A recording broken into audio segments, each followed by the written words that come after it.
E aí, galera, bem-vindos ao primeiro aulão de Olho no Enem. Hoje vamos conversar com vocês sobre redação. Nós estamos aqui no estúdio, mas estamos cumprindo todas as normas de prevenção contra o coronavírus, utilizando máscara e álcool em gel.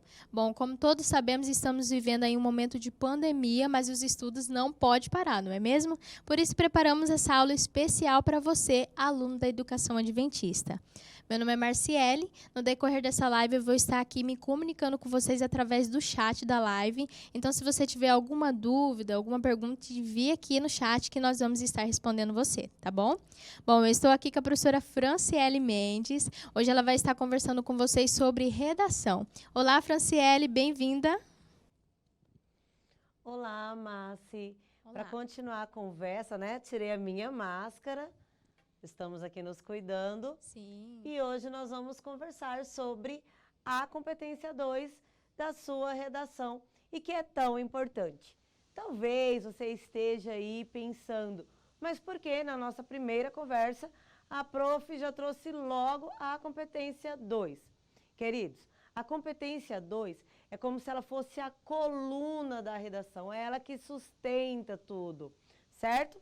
Vamos lá? Qualquer coisa pode ir conversando que estaremos aqui nos comunicando com a Marciele, ok? Então, qual que é o que é solicitado na competência 2? O que ela nos pede? Ela é dividida em 3 partes e é sobre isso que vamos conversar. Parte 1.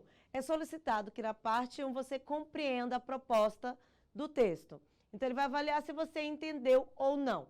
Parte 2 é quando ele vê se você conseguiu aplicar tudo que você já sabia anterior à prova, ali dentro daquelas 30 linhas. E a parte 3 é a estrutura do texto. Vamos começar? Eu marquei aqui para vocês, logo de começo, aqui está uma tabelinha bem parecida com a que o corretor utiliza na hora que está corrigindo a sua redação, certo? Como você pode ver, está conforme eu expliquei ainda agora. Tema, estrutura e repertório. Foco na estrutura. Você precisa saber o que o corretor procura assim que olha o seu texto. E existe uma estrutura necessária. Essa estrutura, ela deve ser completa. E ela vai pontuar com menor nota as estruturas embrionárias. E aí talvez você pergunta, o que é uma estrutura embrionária, que é o que vai fazer eu tirar uma nota menor? A estrutura embrionária, ela vale no máximo 40 pontos. Veja bem, os pontos são contados de 40 em 40, então a pessoa vai receber o menor ponto possível dentro daquela estrutura textual. E como assim? O que está acontecendo? O texto, porque o termo embrionário? O texto simplesmente não se desenvolveu, ele ficou pequenininho, provavelmente em apenas um parágrafo. Vejam bem, eu tenho aqui um modelo de um texto embrionário para você, que é muito inteligente, ver o que não fazer, certo? Então, o aluno tinha que a influência da fake news perante a pandemia era um tema genérico que estava sendo discutido. Ele fez parágrafo e foi até a linha 11 diretão. Eu não consigo encontrar aqui introdução, desenvolvimento e conclusão. Perceba, eu falei aqui agora 3 partes e das 3 partes existe apenas uma. Isto é o que eles pontuam como o menor, tá, da habilidade apresentada. E aí vai receber a menor nota como consequência. Aqui eu coloquei para vocês alguns dos erros que nós encontramos aqui e vamos à frente. Então, qual que é a estrutura correta solicitada? Eu não vou fazer um texto embrionário, talvez você esteja falando aí, ô prof, eu não faço isso. O que eu preciso fazer? Nós vamos fechar hoje alguns acordos, correto? Tudo que eu te apresentar tem como base 2 fontes, tanto o treinamento dos corretores, o material, como também os textos nota 1000. O que a gente percebe? Desde o ano de 2013 até 2019, todos os textos que tiram nota máxima têm 4 parágrafos. Esses 4 parágrafos são divididos em 3 partes. 3 partes bem desenvolvidas: introdução, desenvolvimento e conclusão. E aqui eu coloquei para vocês as 3 partes para ajudá-los. Dá um print aí na tela. E você percebe que para te ajudar, eu estou dando ideia, inclusive, de quantas linhas cada uma das partes podem ter. Então, uma introdução para ficar bem estruturada. Depois você estuda microestrutura, mas de forma geral, a introdução teria de 5 a 7 linhas, ok? Essas 5, 7 linhas seriam divididas em períodos dentro delas. Você não pode começar com letra maiúscula e seguir direto por 7 linhas sem parar em lugar nenhum. E aí a gente estuda período. Essa introdução de 5 a 7 linhas precisa ter 2 ou 3 períodos. Já vi boas introduções até com 4 períodos. Mas se vocês fizerem 3 períodos, dá certo. O seu desenvolvimento, 2 parágrafos de desenvolvimento bem marcadinhos. Cada parágrafo pode ter de 5 a 8 linhas. E, de novo, aí 2 a 3 períodos é a minha sugestão de estrutura básica. Conclusão, a sua conclusão de 5 a 8 linhas. Eu já vi boas conclusões até de 9 linhas quando as pessoas escrevem mais, ok? E sempre 2 ou 3 períodos. E o seu texto, agora, quando eu olho de forma geral, ele vai ter uma sincronia que vale uma nota interessante, tanto na competência 2, e a competência 2 ela está conectada com a competência 3, certo? Então, você acaba pontuando em uma área e na outra também. Talvez você diga, não entendi direito. Eu tirei aqui uma foto para vocês, um print de uma redação que tirou 1000 pontos em 2018. É a redação da Carolina Mendes, está aí à disposição na internet para quem quiser baixar.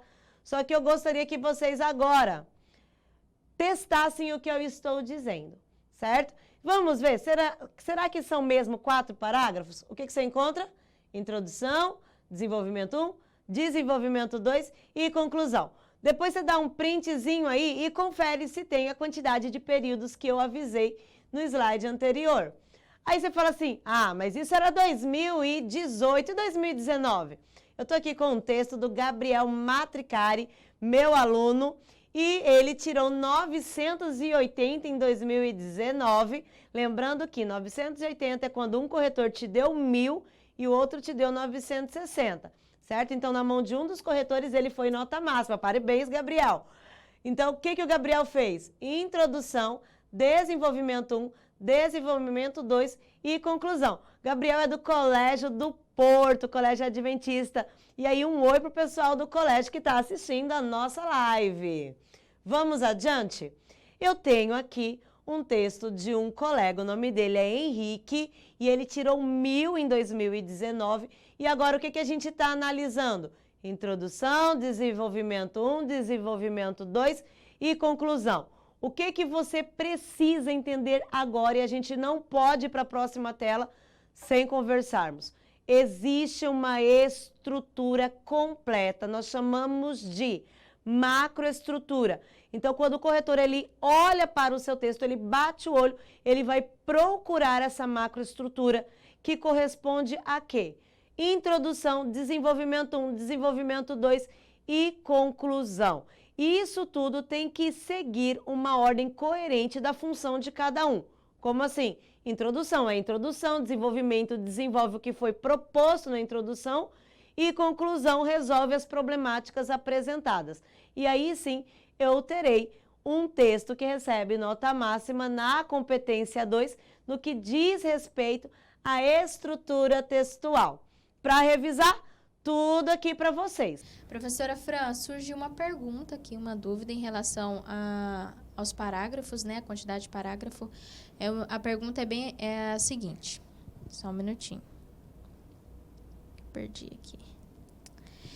Se eu treinar por um tempo, uma redação dissertativa com 5 parágrafos, o Enem, ele exige que tenha só 4, mas se eu fizer 5 parágrafos, só que bem feito, eles aceitam 5 parágrafos, só que bem feito?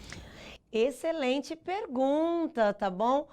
Vamos lá. É uma regra do texto dissertativo argumentativo sempre 4? Não, texto dissertativo argumentativo aceita 5 parágrafos. Então, se a sua professora está te orientando sobre 5, tudo bem. Agora, o que eu tenho que deixar bem claro aqui?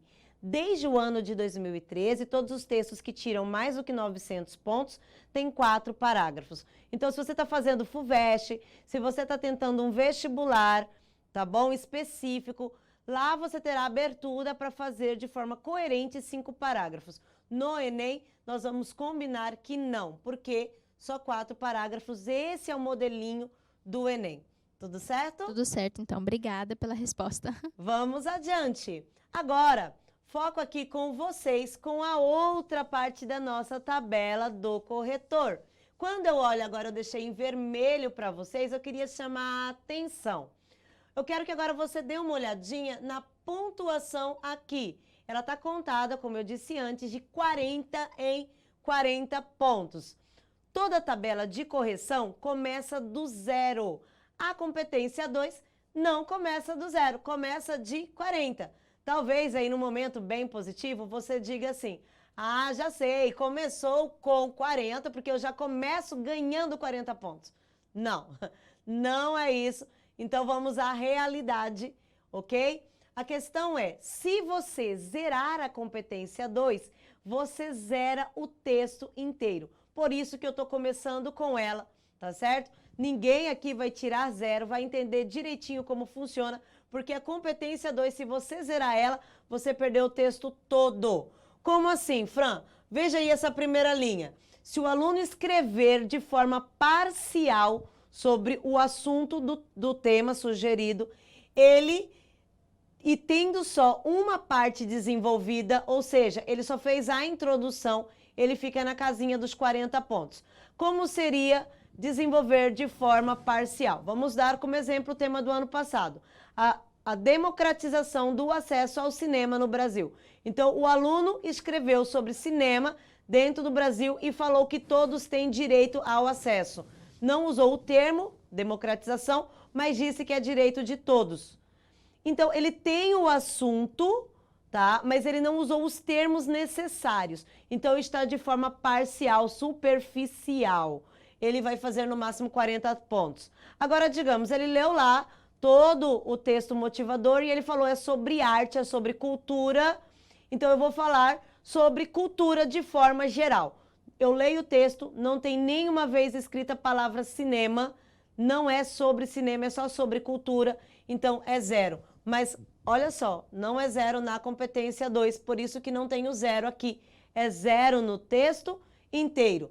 Perceba que ninguém quer escrever um texto para fazer 40 pontos. Todo mundo quer, na verdade, mais do que 160, quer 160 ou 200, ok? Então, depois da casinha do 40, em todos ele exige o quê?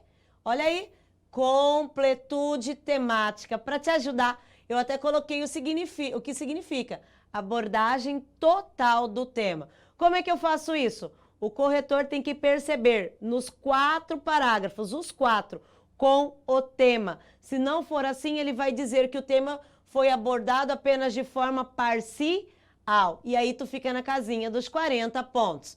Vejamos, olha aí, printa essa página, é em todo o texto. O texto é dividido em 3 partes e o tema tem que estar presente em todos eles. E aí vem uma questão. Fran, eu preciso usar a frase, o recorte temático? Sim, aquele recorte temático são as palavras-chave que aparecem em todo o texto motivador e devem constar aquelas palavras, não cópia, mas aquelas palavras devem constar também dentro do seu texto. Agora vamos lá, você vai em determinado momento usar a palavra-chave e você vai retornar para ela usando tanto elementos de coesão como usar também sinônimos, tá? Olha aqui para vocês um printzinho de uma introdução e eu tenho a introdução, tá, da aluna Ana Flávia. Ela tirou 1000 no Enem de 2019 e ela colocou praticamente o tema inteirinho. O que ela fez? Ctrl+C, Ctrl+V na frase do recorte temático. Ficou aqui, ó, tal fato é evidenciado no âmbito da democratização do acesso ao cinema. E aqui depois, ó, acesso de novo pertinho. Então, tá bem focado que é sobre esse o assunto. Professora Fran, surgiu outra dúvida aqui. Observando este desenvolvimento no primeiro, né? Principalmente parece que está se repetindo demais o tema. Não pode ser visto como uma repetição e perder pontos em relação a isso? Ah, entendi. Olha só, veja aqui esse exemplo, ó, acesso e acesso bem pertinho. E aí você ficou com medo de parecer que a pessoa tem pobreza de vocabulário e que está repetindo. Não. Pode ficar tranquilo. Existe uma diferença. Quem está corrigindo o seu texto é um professor capacitado, certo? E aí ele percebe quando você volta porque quer evidenciar, nesse caso, existe a repetição para dar evidência. É o que aconteceu aqui, ó.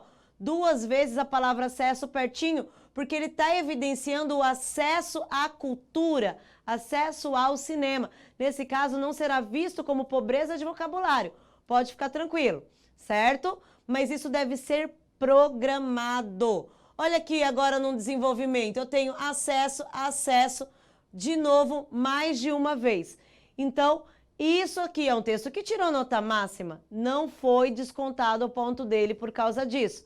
Agora eu quero que você perceba, na tela anterior eu te mostrei a introdução. Nessa tela eu estou te mostrando desenvolvimento 1, desenvolvimento 2 da Ana Flávia. Agora veja bem, eu tenho no desenvolvimento os termos acesso, democrático, acesso ao cinema, salas do cinema. O que ela está fazendo aqui? Ela está evidenciando para o corretor que ela não fugiu do tema. É muito importante isso, deixar claro para o corretor que você se mantém em todo o texto dentro do tema. Isso vai garantir 200 pontos na competência 2. Veja aqui de novo. Mais uma vez, ela se mantém dentro do tema. Olha a conclusão dela. Olha aqui. O que ela fez na conclusão? Ela retomou tudinho a frase tema, de novo recorte temático, na conclusão, certo? E isso é um joguinho interessante de ser feito. É interessante, Fran, realmente essa estratégia de repetir o tema, né, inteiro na conclusão para retomada. Mas isso é obrigatório? Boa pergunta, tá? Se é obrigatório ou não. Agora, pensa bem, não é obrigatório. O que eu estou passando para vocês são dicas para você, em pouco tempo, subir nota, tá? Mas você tem que orientar o corretor de que você não fugiu do tema. E você fez isso muito bem na introdução, no desenvolvimento 1 e no desenvolvimento 2. Agora, quando você está indo para a cerejinha do bolo, para a parte final, que é a conclusão, é uma dica minha e provavelmente foi da prof. Da Ana Flávia também, que tirou 1000, logo no início fazer uma retomada da redação. Perceba uma questão, a retomada é super curta, é um período, olha, curtinho. E ela escreveu, portanto, pode-se inferir que a democratização do acesso ao cinema no Brasil é um tema relevante que carece de soluções. Ponto. E aí ela já foi. Sendo assim, cabe, ela vai inserindo tudo que é necessário. Você não pode fazer essa retomada longa, porque você perde espaço de escrever a solução, tá? O processo de intervenção. Mas fica a minha dica, retoma o tema, porque se o corretor, digamos, ficou meio... Será que ela abordou tudo de forma completa? Quando chega na conclusão e ele se depara com o tema, ele fala, nossa, tá tudo certo, deixa eu dar logo os 200 pontos da competência 2 dessa pessoa. Então é uma dica, é um conselho, se você não fizer a abordagem completa da frase, pelo menos cuide das palavras-chave estarem de novo dentro da conclusão. O que ela fez aqui, ó, democratize cultura e cinematográfica, cumprindo tudo o que foi solicitado. Revisando, o que a gente fez até agora? Olha só, de forma bem rápida, você revisou as 2 principais tabelas da nossa competência 2. Você entendeu que o texto precisa ter uma divisão que a gente fala ser dividido em 3 partes. Introdução, desenvolvimento 1, desenvolvimento 2 e conclusão. Esses parágrafos têm que vir bem marcados e a letra bem bonitinha, inclusive fazendo ali a margem, certo? Depois disso, você entendeu agora que cada um desses parágrafos precisa ter de forma evidente o tema. E a melhor forma de apresentar essa evidência do tema é colocando nos 4 parágrafos as palavras que estão no recorte temático, ok? Então, todas as palavras, elas precisam constar pelo menos uma vez e elas serão retomadas por meio de sinônimos. Revisado? Vamos para frente?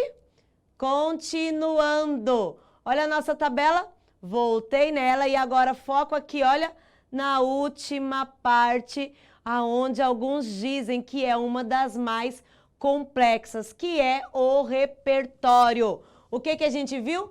Tema completo nos 4 parágrafos, textos divididos em 3 partes e agora o repertório. Cuidado! Se você já garantiu pelo menos 80 pontos fazendo isso aqui, é essa terceira parte que vai garantir que o seu texto saia na competência 2 da nota 80, 120 e crava com certeza 200 pontos, certo? É uma competência que é um joguinho de malabarismo em que você tem que equilibrar tudo isso aqui e apresentar com excelência. Vamos adiante?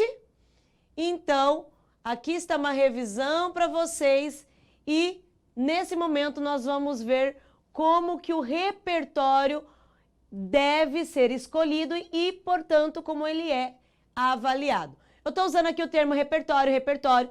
Vários professores usam o termo igual está lá na apostila do corretor, que é repertório sociocultural. O que é repertório sociocultural? Fiz uma listinha bonitinha aqui para vocês de tudo que é considerado repertório sociocultural. Printa aí na tela que depois você continua estudando.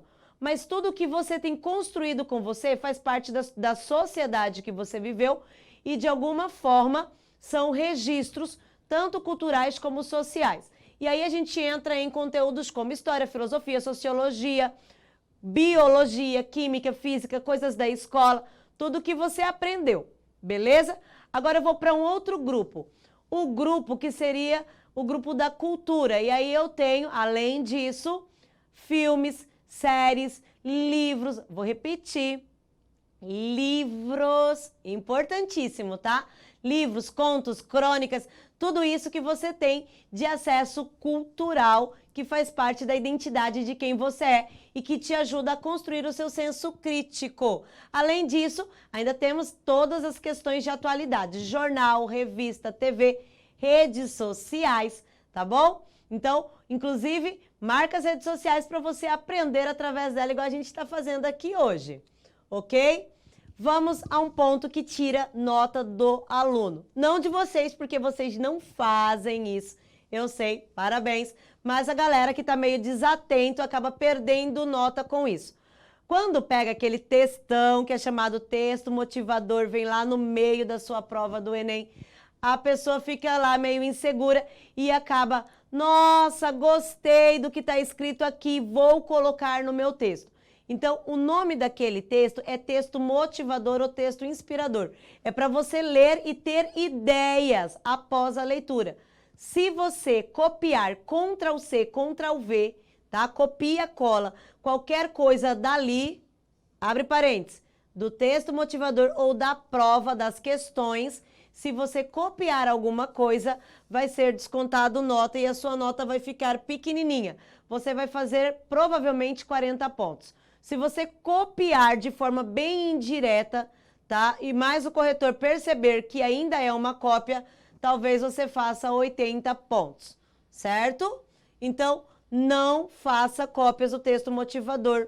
Antes de você começar a escrever, selecione o seu repertório, que não pode estar preso dentro daquela folha. Aqui tá para vocês dicas de aumentarem a nota quando eu digo de repertório, certo? Foca aí na tela. Então, uma pessoa que tira cerca de 120 pontos no repertório é porque o repertório dele é superficial, é pessoal, ele não consegue comprovar. Eu vou falar de novo, ele não consegue comprovar, porque para comprovar eu tenho que usar um repertório de peso, certo? Então, se eu usar um repertório muito superficial, o máximo que eu faço é 120 pontos. Agora, se eu utilizar um repertório sociocultural, mas apresentar e não conseguir explorar ele bem, só coloquei lá no meu texto, mas não explorei, o máximo é 160 pontos. O jeito de fazer 200 pontos é apresentando um repertório que possa, sim, ser comprovado, legítimo, pertinente e agora produtivo. Tá aqui para vocês. O professor sempre vai questionar. O repertório é legítimo? O que é um repertório legítimo? Você está inventando alguma coisa, meu filho? Então, nada de inventar dados na hora para dizer que, vou colocar aqui. O corretor percebe, tá bom? Ele corrige ali quase 100 textos por dia. Ele vai ver se você está mentindo. O repertório é pertinente? Como é que você filtra para saber se o repertório é pertinente? No repertório, eu consigo colocar as palavras do tema? Vamos ao ano passado. O meu repertório tinha que ter a ver com cinema, ou tinha que ter a ver com acesso à cultura, e aí eu faria uma interligação com cinema. Mas ele tinha que ter uma relação para ser chamado de repertório pertinente. E por fim, eu vou mostrar através de exemplos como que é o repertório produtivo. Para ser produtivo, ele tem que ser explorado, e aí é com algumas técnicas que nós vamos ver logo mais, certo?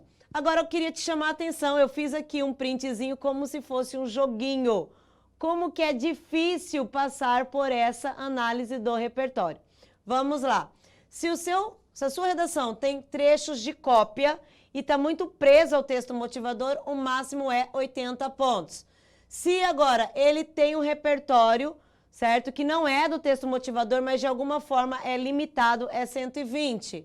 Se você inventou alguma coisa, continua na casinha do 120. E se ele não for muito interligado ao tema, não for muito pertinente, continua na casinha do 120. Qual é o jeito de mudar para a casinha do 160? Só se ele for pertinente, legítimo e não tiver cópias. Aí ele vai para o 160. O único jeito de sair da casinha do 160 e fazer pontuação máxima é se ele for produtivo, certo? Aqui eu vou deixar para vocês, depois vocês printam essa tela, um texto exemplo de um aluno que montou aí para me mostrar como seria uma redação que comete esses erros, certo? E aquela redação monobloco ou texto embrionário lá do começo, o aluninho aqui no final criou um fake news e colocou na redação dele, tá? Então ele colocou assim, que foi publicado, foi relatado no jornal Extra, uma notícia mentirosa. Ele vai perder nota. Muito cuidado com isso, certo? Então, vamos ver como é o correto? Olha aqui de novo o texto do Gabriel, certo? Porque ele disponibilizou. Depois você dá uma olhadinha e aqui tem um pouco para você ver como que ele conseguiu relacionar o repertório dele com o conteúdo que estava sendo desenvolvido. Professora Fran, tá chegando aqui mais perguntas, inclusive, se você ainda tem alguma dúvida e durante aqui o restante da aula surgiu alguma dúvida, envia aqui nos comentários que a gente vai estar respondendo você assim que possível, tá bom? A dúvida que surgiu é a seguinte: quantas citações eu posso fazer em um parágrafo só? E eu posso sempre usar a mesma citação, exemplo, música e filme, citações de música e filme no mesmo parágrafo?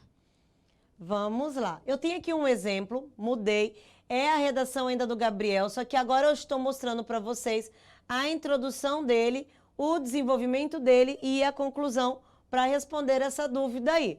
E a primeira parte da pergunta era: quantas citações eu posso usar no parágrafo? Vamos lá. Se você está começando agora, o ideal é que você use uma por parágrafo. Detalhe: uma na introdução, uma no desenvolvimento 1, uma no desenvolvimento 2. Na conclusão, não.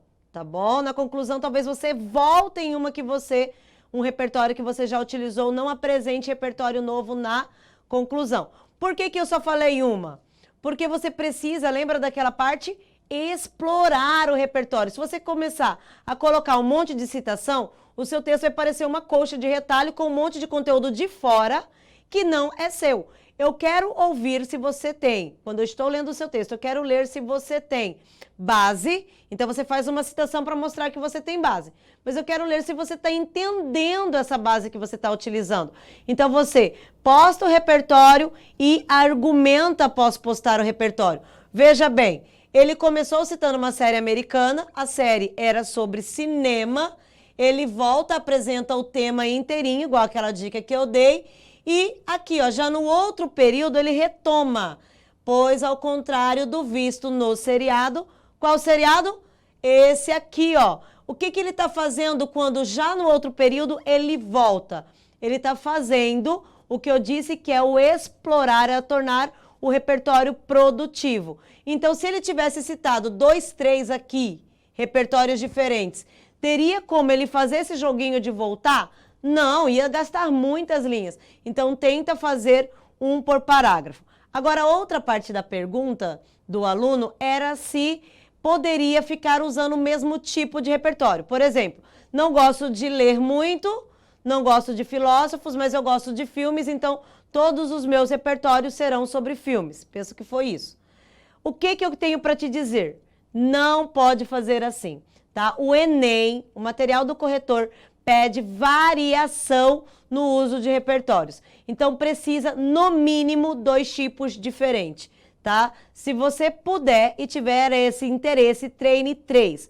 Cada uma das suas citações é de um grupo de repertório diferente. O exemplo, se você começou com filme, não cite mais nenhum filme. Depois você cita um filósofo, depois você cita um dado concreto, certo? Então, você tem que variar no grupo que você está utilizando para embasamento do seu texto. Não pode ser sempre do mesmo grupo. Eu vou te passar agora uma dica minha, tá? Os repertórios mais leves, culturais, como filmes, séries, músicas, livros, tenta usar ou na introdução, no máximo no desenvolvimento 1. O seu texto dissertativo argumentativo, ele é um de comprovação, quase como se fosse um texto de linguagem científica. Deixa os outros repertórios mais assim, certo? Deixa para o desenvolvimento 2, ok? Se você tiver um bem legal no desenvolvimento 1 também. Para isso eu vou usar o exemplo ainda do Gabriel. Foca aqui agora no desenvolvimento 1 dele. Ele começou com o elemento em primeiro plano e aí ele cita Nelson Rodrigues, certo? Nelson Rodrigues é um importante escritor brasileiro e aí ele desenvolve uma teoria chamada complexo do vira-lata. O que foi feito aqui? De quem é Nelson Rodrigues, entre aspas, complexo do vira-lata, e é importante, explica o que é. Então eu digo de quem é, cito a teoria e explico. Uma vez que ela condena o nacional e valoriza sempre o estrangeiro. Essa é a teoria de Nelson Rodrigues, chamado complexo do vira-lata. Depois disso, intercalo com o tema, que é aí que eu torno o repertório pertinente. O que isso tem a ver com o tema? Por fim, é importante que ele aqui citou um dado. Ele explica o dado e ele depois retoma de novo. Aqui, na conclusão dele, ele fecha com Nelson Rodrigues, certo? Então, ele fez uma retomada de um repertório lá no final e isso é muito bom. Eu acabei de explicar isso aqui para você. Primeiro, coloca o repertório, explica o repertório, diz o que ele tem a ver com o tema, evidencia que o tema é um problema e fecha lá no outro período, voltando tudo. Assim você consegue o que eu estou chamando aqui de repertório produtivo. Não deixa de testar. Estamos quase chegando no nosso final. Eu vou passar bem rapidinho algumas dicas, ainda dá tempo de perguntas. Vai olhando aí, se tiver você me fala. Olha aqui. O que eu posso fazer para ampliar o meu repertório cultural, certo? Primeiro, leitura. Leia bastante, comece a ler e observar o mundo em que você vive e tente sempre apresentar visões críticas. Seja crítico, polêmico para você. Quando você levanta uma dúvida, você vai em busca de informações, dados que comprovem que você possa ter a sua própria opinião. Aqui uma lista de filmes, printa essa tela, uma lista de filmes para você utilizar, que vai te trazer um repertório cultural legal. Passei. Procure sempre bons autores, pesquise bastante e crie um caderninho em que você vai registrando essa pesquisa de repertório. Isso vai te ajudar muito, certo? Fran, surgiu aqui outra dúvida. O aluno gostou muito dessa questão de poder colocar citações de séries e filmes, né? Porque ele gosta muito de assistir. Então, quer dizer que não perde ponto se eu colocar citações de filmes dentro da redação. E pode ser qualquer filme? Legal, olha, boa pergunta. muitas vezes o aluno fica inseguro porque escuta que filme é banal. E eu separei aqui para vocês, para derrubar alguns desses mitos, né? Algumas redações que tiraram 1000 em 2019 e que usaram filmes. Então, não pode ser qualquer filme. Beleza? Não pode ter palavras baixas, não pode ter palavrão. A minha dica é, vejam os filmes que foram indicados ao Oscar. E é isso que a Ana Teresa, de 17 anos, no Ceará, fez e tirou 1000. E ela citou um filme que foi ganhador do Oscar, chamado A Invenção de Hugo Cabret. Tá? Importantíssimo. E na introdução, seguindo aquela dica que eu te dei de usar os repertórios culturais mais na introdução. Agora, olha que interessante, ela não foi a única. Foi publicada uma apostila do Lucas Felpe com 44 textos nota 1000. E quando eu comecei a estudar esses textos, olha quem mais eu encontrei. Eu encontrei o Vinícius Adriano, de 17 anos, que também citou na introdução o mesmo filme. Tá vendo que legal? A Invenção de Hugo Cabret aí na introdução do Vinícius. Será que acabou? Gente, o Gabriel, de 18 anos, de São Paulo, citou o mesmo filme. E aí a gente vai percebendo algumas coisas e derrubando alguns mitos. Então, posso sim usar filme na introdução, tá? Isso não abaixa a nota, desde que o filme seja um filme de qualidade, que foi visto, no mínimo, pelo Brasil inteiro, tá bom? Não pode ser um filme de circulação só regional, certo? E que ele tenha um fundamento e que possa ser interligado ao tema. Professora Fran, tem algumas citações que as pessoas dizem que são queimadas, que são muito utilizadas. O que você me diz sobre isso? Eu posso utilizar essas citações? Elas são mesmo queimadas? Olha, eu acredito que deve estar falando sobre o professor proibir usar algum tipo de citação porque todo mundo já usa. Eu já ouvi isso. Às vezes estou dando a aula e o aluno fala, olha, o meu outro professor não deixa usar isso porque não pode mais, estar proibido. Vamos lá. Eu vou falar agora com base na apostila do corretor e nas redações nota 1000. Na apostila do corretor não existe nada, exatamente nenhuma linha, dizendo que não pode usar determinado filósofo, determinado sociólogo ou determinado livro. Então, não existe um título que seja proibido, tá bom? Então, você fala assim, olha, não quero que você escreva mais Bauman. Você quer ver quem sofre muito com isso? Eu trouxe aqui para vocês, tá? Muita gente diz que não pode mais usar Rousseau, porque Rousseau já foi utilizado demais. E aí tem professor que ainda diz que agora virou senso comum e não pode mais usar. Eu selecionei para você o texto da Carolina Batista, de 19 anos, tirou 1000 e usou Rousseau. Então, pode usar Rousseau, não tem problema. Mas será que tem muita gente usando Rousseau? Olha aqui, a Damires, de 16 anos, que também tirou 1000. E olha aqui, eu vou até sair da frente. Olha aí, Rousseau também. Então, a técnica sobre o repertório não cria um mito na sua cabeça, não cria um medo, tá bom? Na verdade, a questão é, ele tem que ser um repertório legítimo, real, ele tem que ter a ver com o tema, que é ser pertinente, e ele tem que ser bem explicadinho, bem explorado. O corretor, na hora, ele tem que pensar, o texto não existiria nesse nível de qualidade se não fosse essa citação. Então, ela tem que ser produtiva e fundamental ali. Lembrando, antes de terminar, que a citação, o repertório, ele vem para fundamentar a sua ideia, a sua crítica.